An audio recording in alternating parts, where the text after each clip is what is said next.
Good morning. Welcome to the Morning Momentum. It's another new week. Congratulations. You made it to another new week. Today, being the 4th of March, we want to give you a comprehensive rundown of the top stories that are making the headlines on the papers this morning. And we start with the Standard newspaper. The elephant in the room is dead economies. In every county, there are tales of industries that only thrive but served as lifelines for Kenyans. However, many of these have over the years collapsed, and it appears that no single administration has figured out how to attract new major investors while retaining the old players. The country is turning out to be a graveyard for industries. More of that story is beefed up for you on page 2 and page 3 of the Standard this morning. Under national news on page 7, 9 bills to anchor national dialogue report. Also on business news, shilling continues good form. That is a top story making the headlines on page 19. On page 10 and page 11, the day Kibaki sanctioned raid on the Standard. That is a top story we'll take a look at. And on page 4, matters politics, we are watching you, Gachagua allies tell Ruto. Now, speaking in Embu yesterday, the leaders assured Gachagua of their political allegiance, while others vowed to deal with any leader who may disrespect Gachagua on account of Raila's new relations with the government. And more of that story is beefed up for you on page 4. National news, hundreds escape from Haiti prison. That is a top story on page 23. And lastly, on sports news on page 32, we'll take a look at Kipruto leads clean sweep in Tokyo. That is a top story on page 32. Let's take a look at page 2 of the Standard this morning. Why Kenya is a graveyard for industries and big companies. Now, economists say high tax rates, poor infrastructure, and high cost of power are among factors that have seen companies shun Kenya. Experts say Kenya Kwanza's plans appear not to put emphasis on manufacturing despite its potential to create jobs and grow the economy. More of that story is beefed up for you on page 2 of the Standard this morning. On page 3, monopoly farms making Kenya unattractive, blocking investors. Now, there have also been instances where a few large players in a sector have formed cartel-like coalitions that collude to keep retail prices high. This locks out other players from getting into the sector. And you want to catch up with more of that story on page 3 of the Standard this morning. On page 4, fears over Raila-Ruto relations begin to disturb Mount Kenya region. Gachagua allies react on Raila-Ruto bromance, says region is alert. Now, regional leaders vow to defend Deputy President to a man, and more of that story is beefed up for you on page 4 of the Standard newspaper this morning. In Homa Bay County, ODM boss backs Mbadi to take on Omondi in war party rebels. Now, ODM leader Raila Odinga has renewed attacks on MPs perceived to be ODM rebels in the Nyanza region. Speaking during a tour of Suba South constituency yesterday, Raila criticized area MP Karoli Omondi and other ODM rebels for working with the Kenya Kwanza government. And more of that story is also beefed up for you on page 4 of the Standard this morning as well. Let's move on swiftly to page 7. 9 bills to anchor NADCO report in law. Now, Constitution of Kenya, that is the Bill 2023, is among bills formed by NADCO. Azimio is pushing for adoption of bills as proposed, while Kenya Kwanza wants public participations. And that story is beefed up for you on page 7. Now, let's move on to page 8. Journalist recalls chilling journey to bandit-prone Baringo North. Our contact person kept calling to warn us that the route we were taking was not safe. Creepy silence made us lower the music in the car. We could not even hear birds chirping. That is a story of a journalist who encountered an area that is prone to banditry in Baringo. You want to catch up with more of those insights on page 8. Now, on page 10, State House meeting that plotted 2006 standard raid. In part 2 of 4 part series on the March 2nd, 2006 raid on Standard Group, seasoned crime reporter reveals how organs of state swallowed a fabricated narrative that the Standard planned to publish, damning stories on President Kibaki and his family. More of that story is on page 10. Let's now shift gears and take a look at the expert opinion inside the Standard this morning. Enforce laws enacted to disrupt money laundering networks. Now, is Kenya a playground for money launderers and safe haven for illicit cash flows? About a fortnight ago, the Financial Action Task Force, whose mandate includes combating illicit cash flows and terrorism financing, placed Kenya on the grey list. And by the way, for those who don't know, after grey list, it may lead to blacklist. And Kenya has been grey listed before, back in 2010. And it took Kenya 4 years to get out of that blacklist. And the first blacklist, Kenya get out of it later in 2014. Now, a fortnight ago, again, Kenya was grey listed. Where is the economy headed? That is the big question. Now, let's move on to page 13. Is it fair to brand Kenya conduit for dirty cash? Is it fair to brand Kenya conduit for dirty cash? That is sentiments that have been highlighted out here. Catherine Riga, Mombasa resident, says, yes, all is not well in financial sector. On the contrary, Hussein Abdul Rahman says, no, we've taken all necessary measures. Those opinions are on page 13. Let's move on swiftly to some other news inside the Standard this morning. For the health lovers, you have the health and science article inside the Standard newspaper this morning. Now, let's take a look at something interesting. The Planet Action, new initiatives to boost efforts to address climate clean air. Now, this comes a few days after university students from different universities in Nairobi converged on Saturday at the Catholic University of Eastern Africa to champion for clean climate change. And more of that story is beefed up for you on page 17. Now, that story of Catholic University students championing for good climate will be aired on Younib TV today at 8 p.m. and you want to be part of it. You don't want to miss out on that. All they're championing for is stop the ECOP, and you will take a look at that story today at 8 p.m. Now, let's shift gears to business news. Optimism as shilling holds on to gains after Eurobond reprieve. Unit exchange at an average of 143.5 shillings against the dollar on Friday. Development elevates newfound hopes of ending a currency crisis involving a steep decline in value. And more of that story is beefed up for you on page 19. Matters Resources, state begins mapping of key minerals. Now, the Ministry of Mining, Blue Economy and Maritime Affairs has proposed June this year as the deadline for completing mapping and ground truthing of minerals in 24 counties. That story is beefed up for you on page 19. Now, let's take a look at international news. We start with Tanzania. Now, Mwinyi, Tanzanian former president who oversaw the transition to market economy. Mwinyi's presidency, which ran from 1985 to 1995, was always going to be a test, coming at a difficult period. The country was in a serious economic turmoil, and you want to catch more insights on how that transition has been up until now, and more of that story is beefed up for you on page 22. In Haiti, hundreds of prisoners escape Port au Prince prison as chaos escalates. Now, hundreds of prisoners have escaped from Haiti's national penitentiary in the capital Port au Prince after fighting broke on Saturday, according to a law enforcement source.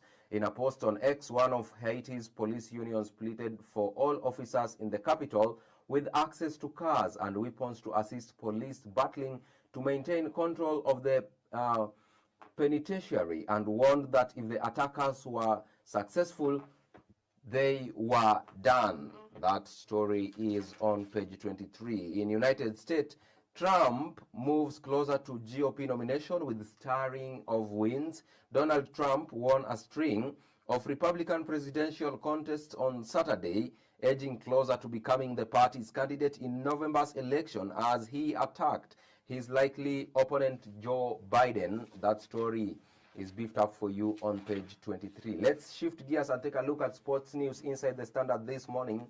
Now, we start with golfing. Kisumu Day to renew rivalry with Maseno School in hockey. Onjiko and Maseno to clash in group of death alongside Kisumu boys in basketball. Odhiambo keen to retain Kisumu County hockey title as championships start. Now, let's move on to page 30 of the Standard this morning. It's over. Go home, boys. Now, Homeboys neglected after winless run in the 2023-2024 season. Cabra's Sugar to host their 5th Kenya Cup final in a row, and that's all about rugby. Now, in matters golf, Humboldt Marubu triumphs in Naivasha. Home course advantage presents Anthony with the coveted captain prize. The men's winner prize was won by Francis Ndungu playing off handicap 21.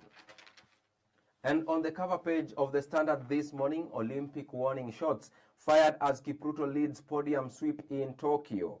Defending champion Wanjiru placed second in the women's marathon. Course record holder Kipchoge saw his best mark fall in the world major. That story is beefed up for you on page 32. Now let's shift gears and take a look at the top stories making the headlines on the Daily Nation this morning. Now, at the front page, the top story, senators move to corner governors. Now, Kiambu Senator Karungo Thangwa is behind the new push by the House. Senators and governors are headed for a major clash over new proposal by the lawmakers to have county chiefs, appear before the Senate plenary to answer questions about their counties. And whereas some county bosses have welcomed the move, others see no reason for it, while MCAs have expressed their opposition. That story is covered for you on page 7. Now, page 6, study. Parents employ 40% of teachers in school. That top story is making headlines on page 6 of the Daily Nation this morning. Also, voters will punish you. Raila tells ODM rebels in Nyanza. That top story is beefed up for you on page 4. On page 3, tribute. Adios, Mr. Ibu, top Nollywood actor who cracked African ribs, dies at 62. For the better part of the past 3 decades of Nigerian Nollywood films, many actors have come and gone. Some became sleek celebrities, while others just disappeared. But Mr. Ibu retained his fort. That story is beefed up for you on page 3. Condolences to that veteran actor. Now, let's take a look at page 2. Imams seek appeals court help in inheritance disputes. Children born out of wedlock not entitled to father's property in Islam. Now, on page 3, Mr. Ibu, Nigerian film icon who cracked African ribs, dies at 62. Ibu's popularity was reflected in the way news of his death elicited condolence messages even before it was confirmed. Actors Guild of Nigeria National President Emeka Rollas broke the news of the death on his Instagram page on Saturday. That story is beefed up for you on page 3. Now, on page 4, voters will punish you. Raila tells ODM rebels. Addressing the 6 MPs redeemed to have switched allegiance to President Ruto, he said the party has no room for traitors. Now, these are sentiments by Raila Odinga yesterday in Homa Bay. The former Prime Minister was in Suba South to popularize his party. Let's move on to page 5. Kalonzo hits out at Ruto over Haiti mission. Wiper leader rallies voters in Mount Kenya East to back his State House bid so that he can fix the country. Former VP Azimio leaders criticize state for defying court order, signing pact to send 1,000 officers to Haiti. That story is beefed up for you on page 5. Let's move on to page 6. EACC to investigate fake papers claims. Now, Panic has gripped Kisii County government employees after the Ethics and Anti-Corruption Commission launched investigations into allegations of fake academic certificates.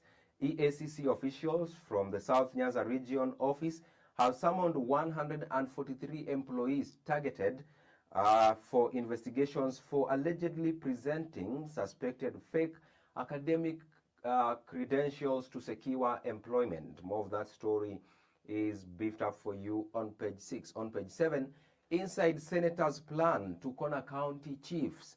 Now, governors currently answer questions from senators through respective standing committees.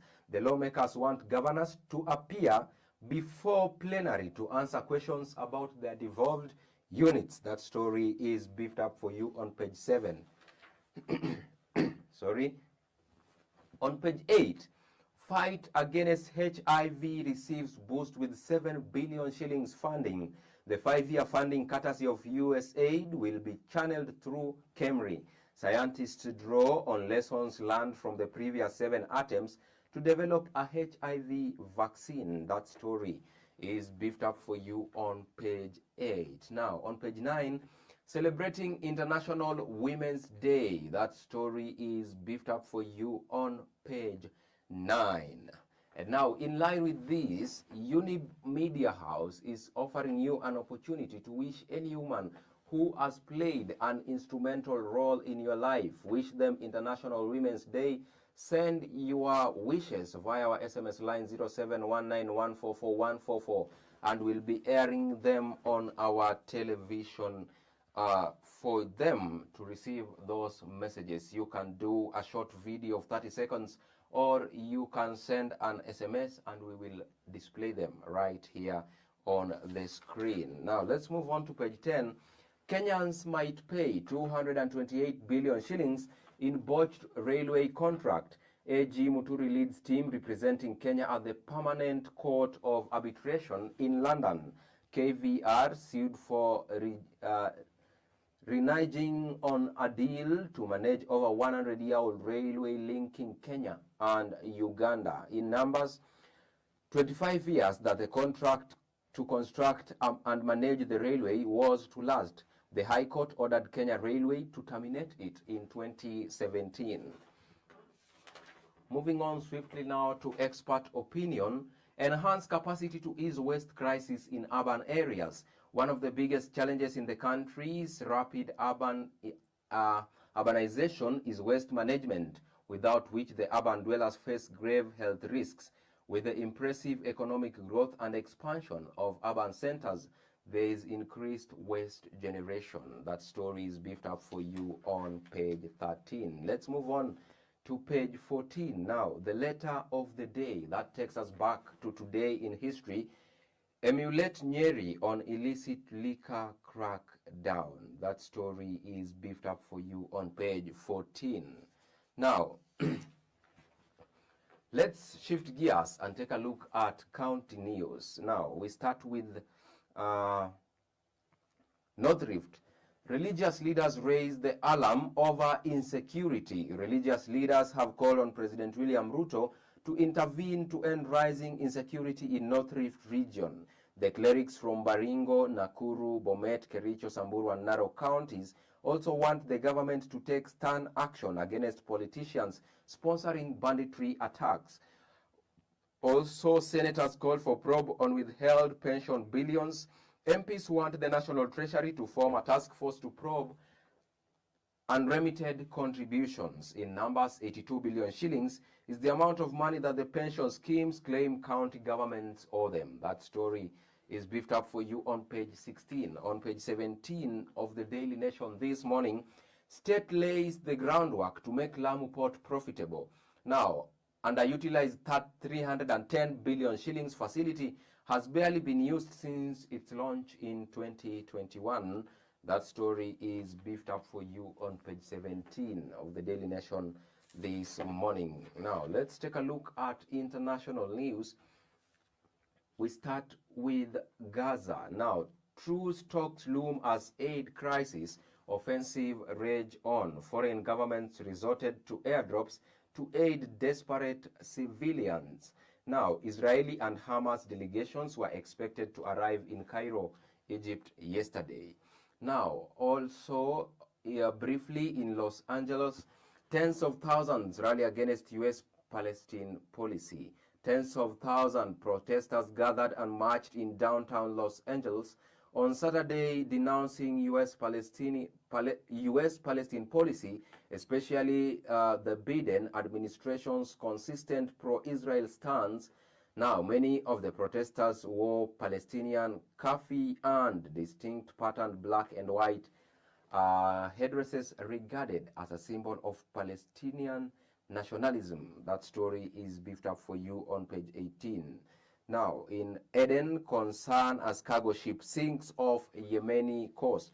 Yemen government announced on Saturday that the cargo ship Rubiamar sank off the coast of Yemen Friday night amid stormy weather conditions.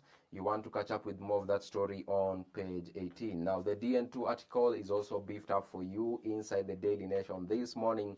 And now let's take a look at business news. State secured debt rises by 13 billion on weak shilling. Now, report guarantees increase by 12.85 billion in 6 months to June. Taxpayers to settle total loans that now stand at 183 billion shillings in case of default. That story is beefed up for you on page 13. Now, let's take a look at sports news inside the Daily Nation this morning. And we start with football. Now, Leopards tip new star Gitego to shine bright. Shabana's free fall continues with loss to Bandari. That story is beefed up for you on page 33 of the Daily Nation this morning. Also on 2024 Olympics, Team Kenya kit will be out next month. With 5 months to the 2024 Paris Olympic Games, Team Kenya merchandise will be launched in the market next month. National Olympic Committee of Kenya Secretary General Francis Mutuku has announced. Now, in the English Premier League, Foden double fires Man City to comeback win against United in Manchester derby. Phil Foden kept Manchester City's Premier League title challenge on track with a superb second half double as his side hit back to clinch a 3-1 home victory over Manchester United on Sunday. And that story is beefed up for you on page 33. On page 34, what is all this talk about a crisis at Gor Mahia? Guys, stop the fuss. Now, that story is also beefed up for you on page 34. On page 35, Kenyan legend overseeing steady rise of Nigerian game. Tikolo is in charge of development of game in all of Nigeria's national teams. And you want to catch up with more of that story on page 35. It's all about cricket. Now, let's take a look at a little bit of golfing. Young Muigwa has final say in Windsor Classic.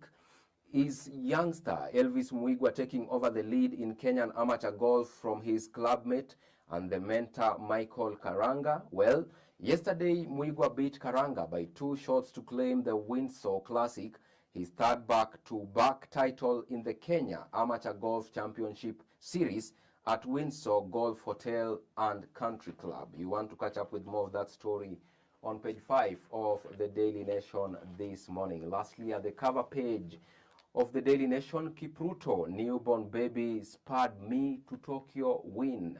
Now, Kenya's Wanjiru winds up second in women's race won by Ethiopia. Athlete welcomed a baby girl just hours to competing in race from which he reaped 10 million shillings. More of those insights on the cover page. Let's take a look at volleyball now. Tergat reads Riot Act to KVF as Kenya risks losing FIVB's technical support. National Olympic Committee of Kenya President Paul Tergat has urged Kenyan Volleyball Federation KVF to be diplomatic as they negotiate their way around the ongoing technical support from the International Volleyball Federation for the national women's volleyball team with the 2024 Olympics in mind. And that story is also beefed up for you on the cover page. Now, with that story on volleyball, we come to the end of today's session of the Morning Momentum. Many thanks for choosing to stay with Younib TV and, to be precise, the Morning Momentum. And by extension, special thanks goes to all those who made this broadcast a success. Emmart Osinya behind the camera and the chief controller, Anifa Kavira. I have been your host, Alfonsoh. See you tomorrow, same time, same place. Until then, do have a beautiful Monday and do have a fruitful week ahead of you. Bye-bye.